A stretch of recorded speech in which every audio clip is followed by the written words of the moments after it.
It's my very great pleasure to introduce our two panellists today who are going to talk to us about some of the impacts on the organisation that digital change is happening. First of all, Joe Irons, who is Chief Customer Officer at Paperchase. He has a great background and is a real veteran in brand marketing, CRM, multi-channel and e-commerce. Seasoned and experienced practitioner in brand marketing, CRM, e-commerce and multi-channel, and he has worked for brands such as New Look, Monsoon, Accessorize, The Body Shop, and as well as Paperchase, where he is now on the board. So he has had responsibility for online and offline during his career, and is a great person to sort of bring that experience to board today. Secondly, we have David Williams, Senior Director, Digital Omnichannel EMEA at Deckers Brands, and you probably know them for the UGG brand being in their stable amongst other sort of 9 or 10 other really great brands. He's also on the advisory board to the e-retail industry association IMRG. Previously, he worked for Charles Tyrwhitt and Bertelsmann, as well as setting up the online channel for luxury sneaker brand Bowers and Wilkins. He's currently responsible for digitally driving sales and improving digital experiences for all of the channels, online, retail and wholesale, whilst at Deckers, and he owns the e-commerce P&L for those brands. So, with no further ado, let us kick off. So just a baseline where we're going to start. At Practicology, we hear a lot of retailers ask the question, quite a sort of future-driven question, what does my organisation look like when 50% of my sales come online? And the predictions that they're making is that we're going to get to that level of online growth within 3 years, 5 years. Now, I do appreciate that the answer often depends, but I'd like to open by saying to you both, from your experience and the brands that you work for now, what do you think your trajectory of online sales, be they in-store, mobile, desktop, or yet to be discovered mediums, is going to be as we go into the future? David, do you want to start? Okay, is that on? Yep. I'm going to say that it depends, obviously. Peter, I think it really depends on how you're structuring your business, really. I mean, my job title specifically now is beyond the e-commerce, beyond just the e-commerce channel.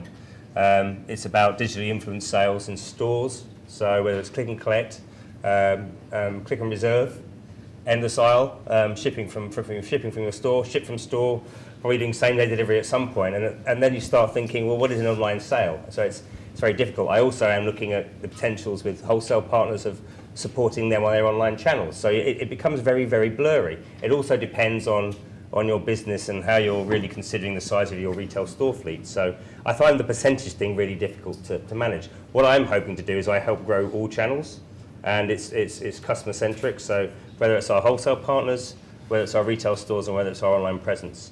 Obviously, the other questions that are coming up more and more is around your store mix and what is your store for as well. Obviously, retail, some companies are having struggles with retail stores. Some are closing, some are consolidating, some are considering whether they open more concessions. So, yeah, I'm giving you a really bad answer here, but I think it's becoming more and more blurred, and that percentage of online sales as a kind of question, I'm hoping over time is going to disappear. But if you want a number, probably about 25%. I think that makes a lot of sense in terms of the blurriness and what you.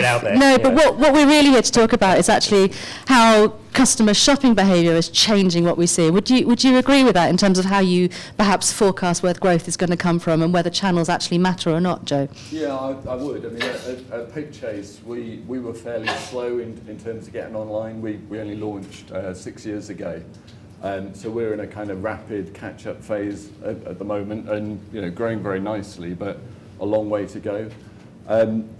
As far as the mix goes, it's really difficult to measure because for us, we've got our business growing at say 40% compound growth each year online, but we never seem to catch up because we're opening sort of 15, 20 stores a year.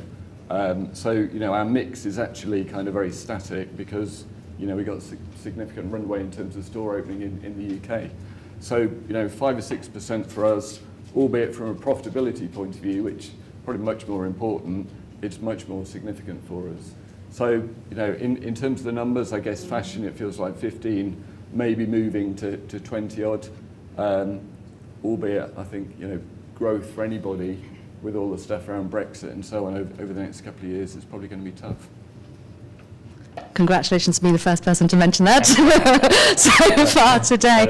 We've all been very politely ignoring it. But I'm just going to take that. And so in the fact that we're all facing massive growth, future projected growth coming from this thing called online, and perhaps more modest yet still difficult to achieve growth targets coming from our sales channels, what do you believe that means for the organisation? Because growth in the last 4 years has often meant us looking out, where we're investing in technology and platforms and mobile and sites and new stores. But actually now we're seeing increasingly businesses are looking inwards to their organisation.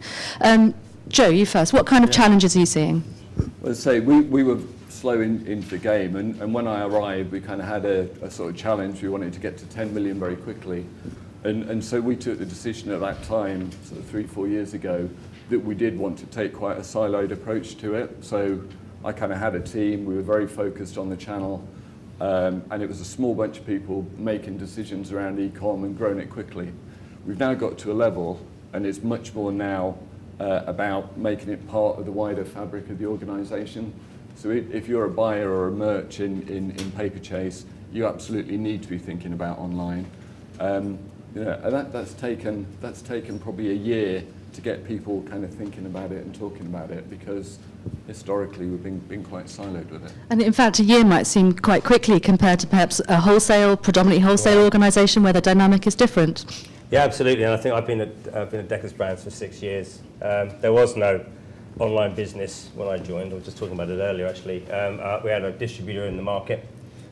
We took it over, and I was very interested to see Martin's slide up there he had earlier of the three different, I had to build up, I had three years, I'd say, of building up a channel, within a bigger, wider business, and dealing with the wholesale side of the business where there's a lot of channel conflict, you're stealing sales, you're not doing incremental growth, all those challenges were there, and it took, it's very interesting to see the second circle that you showed there of the I'm suddenly getting the omnichannel in my title kind of thing. Because it's exactly what's happening to me. Is suddenly we want to be customer centric, but we don't really know how. So we were having those conversations. What does it mean to be customer centric? And it's really around people and processes and trying to align the channels.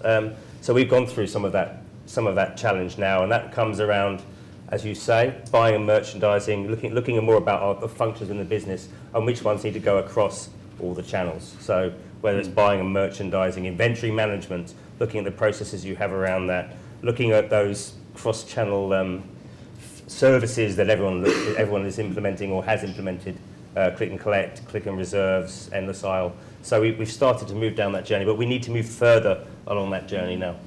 One of the tipping points for us, I mean, some other retailers in the room may be doing this already, but we have a fantastic store estate. We have 130 odd stores.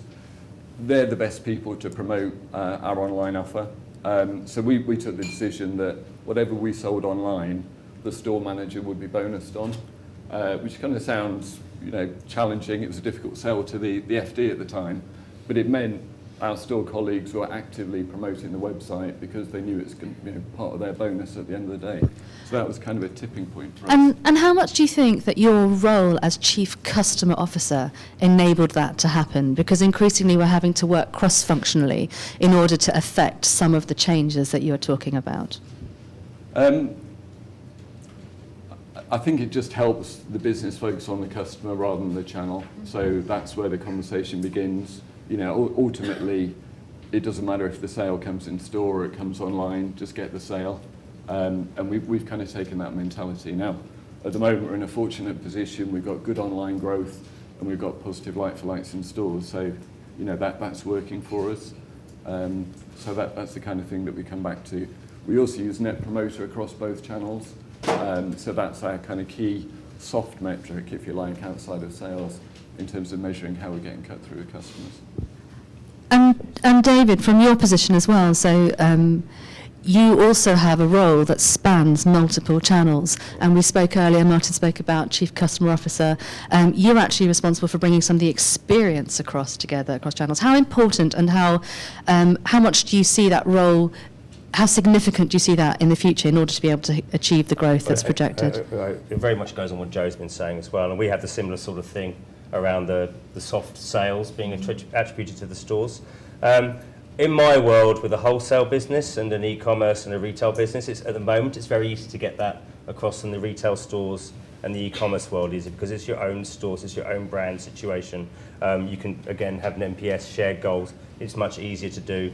I would say that the things that mine was showing and the general things we're still trying to get right at the moment. I would like to differentiate between experience and service.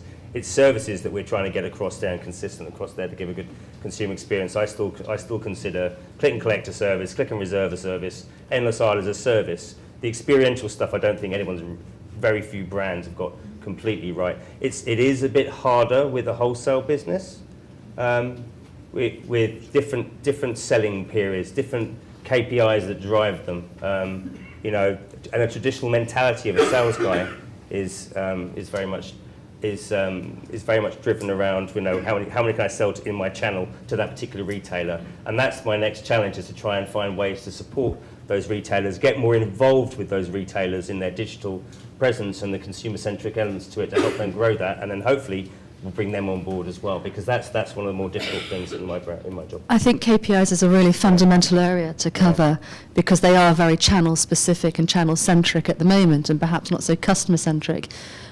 How do you see, or how do you think you can affect moving your KPIs or changing them in the future, Joe? I think one of the things that we've seen over the last couple of years, as we've properly sort of embraced web, and then on top of that we've launched our reward program, is just the sheer volume of data that we've got. And so we're still kind of wrestling with that, and I'm not pretending that we've got it nailed, but we really try to focus on certain customer groups and look at their kind of lifetime spend. And we look at that across stores, we look at it across web, and we look at kind of customers that are shopping both. We know if we can get them to shopping stores and web, they're our most valuable for both channels. So that's kind of where we tend to focus on that. Which leads some interesting questions about the skills required to help enable and affect this change. What skills do you find as leaders of your teams you're in demand, and how easy or not is it to fill them? Personally, the hardest role that we've had to recruit is, and we haven't been successful, is trying to get somebody that can deliver data to the business in a kind of meaningful and actionable way.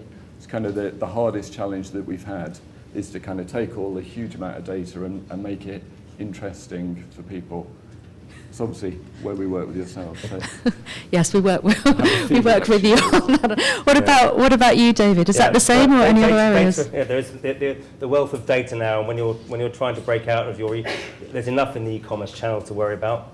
Then you start having to consider other channels, getting the people there who are, it's hard enough getting a data analyst for a web analyst to do that, let alone somebody who can do omnichannel data analysis.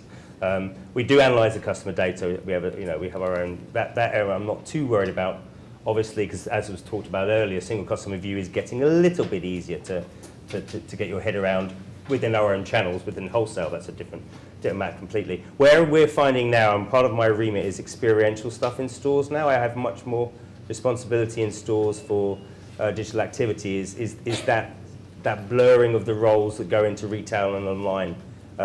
And what we've called, we're very much moved to an agile methodology, product owner of that experience. So, because unlike e-commerce, if you're rolling out an endless aisle application in store, you can't test and measure it and then just go for the best one. You have to have it right. They have to understand retail store operations. If you're doing click and collect, they have to have some understanding of how a store works. Those sorts of roles now are we're actually recruiting one at the moment, so if anyone knows anyone. It's blurring the boundaries of where those people come from, because we've been looking at people who've worked in retail operations in an omnichannel world, or we're looking at people who've worked in technology companies who are used to working with agile product development. So, and there's no clear-cut person to get for that. But I'm finding that I'm seeing more of that kind of skill and role becoming more valuable over time. I think for things like click and collect and order in store, e-com people are great at delivering that kind of web front end bit. Retail operations people are much better at delivering the kind of what happens in store. So, that really does need to be a collaboration. And how, if there is a sort of a way of making that successful? Is there a magic formula for it? How do you try and enable projects, large-scale projects like that, to be landed successfully so you can deliver a great customer experience? How do you make the functions work well together? It's a good question. I don't know if I've got a great answer on it. I think it is just everybody having a shared view of what the customer wants and what the vision is for a project. It's as simple as that. I think it's just engaging people. We, when we launched our Click and Collect, Click and Reserve, we, as you said, you know, e-commerce, there was that kind of this channel conflict. So there was that, oh, well, e-commerce are trying to do something else and do Click and Collect, which is their sale in our store. So we had to deal with that issue. But the ultimate thing of that, delivering that product, was actually the people who are going to own it are going to be the stores, and the same for Click and Reserve. So we actually gave that project, or the ownership of that, the sponsors of that, to be the retail operations team. And that, by nature, brought a cross-functional, cross-channel team to work together and give a good understanding of giving us a better product as well. We had a new one that happened in our business last week. We trade on ASOS, so we do a nice business with them. And as a brand, we have very small returns, probably less than 1%. But we started to get some ASOS returns into our stores. Now, ASOS is a wholesale model for us, and from a store perspective, you're getting a return from ASOS. What do? You know, that's kind of a difficult one to kind of work through. I mean, the obvious answer is you've got to do what's right for the customer, but in terms of that whole sort of reverse logistics piece, it's very difficult. But actually interesting to hear you say you've got to do what's right for the customer, because it may seem obvious, but I think there are brands that struggle with that still. So in terms of sort of summary, what I'm hearing is that we actually have to understand what our customer wants and to put them first, to make sure that we have the right teams and skills within our ability to get them in place, and to really improve the cross-functional working and communication between our teams so that we're landing our initiatives well and delivering that experience.